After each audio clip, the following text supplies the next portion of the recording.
I'm Carla Theobald. I'm one of the nurse care managers with Community Care of Wake and Johnston counties, and I do asthma education and in-home services for our clients.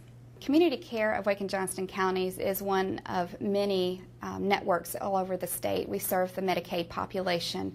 One of the biggest goals for us is to reduce cost and improve quality of care for patients all across North Carolina. One of the ways we do this is through a staff of nurses that follow up on emergency room visits, hospitalizations, and provider concerns for patients who are at risk. Well, I receive referrals from doctors' offices, emergency rooms, hospitals, and local providers for patients they feel are in need of asthma education. Once I get those referrals, I make a phone call to the parent or the family and just let them know a little bit about what we do and the services we're going to offer, which is the in-home asthma education. And then we just ask for a home visit so that we can provide those services.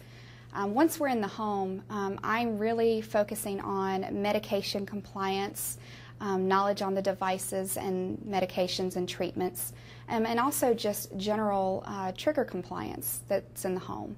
After I've done the home visit, I will generally follow the patient for a year.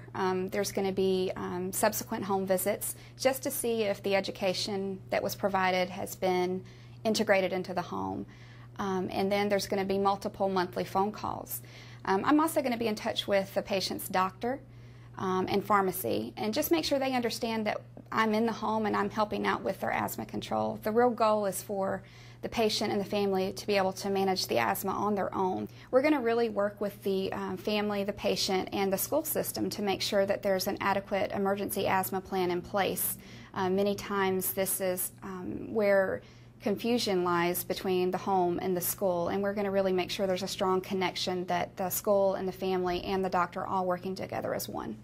So once in the home, if I realize there's some environmental concerns, one of the great contacts we have is the environmental specialist through the Wake County Environmental Services. In conjunction with him, we really do an in-depth home analysis of asthma triggers and environmental problems that may be present in the home. I'm Jason Dunn with Wake County Environmental Services, and I'm part of the asthma program that the county has. We're partnered with the Community Care of Wake County, and what we do is we do home visits, and in the home visits what we're looking at is we're looking for environmental asthma triggers. When we do a environmental assessment visit, what we do is we're doing a walkthrough of the client's homes. These visits are scheduled and done with the nurse case manager from Community Care. When we go through the homes, we'll look to see if there are environmental triggers present. The clients will walk through the homes with us, and so they can see what the problems are as we do these assessments. And as a follow-up, we'll give them a summary report of what our findings are, and we provide them educational materials.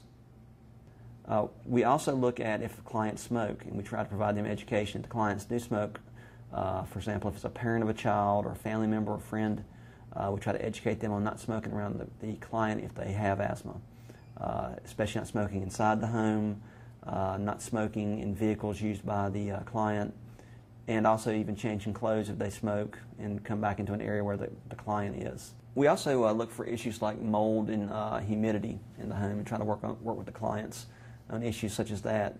We look for signs of leaks, whether it be ceiling leaks, plumbing leaks, leaks in the bathroom, mold, mildew, and try to advise or educate the families on how to fix these items.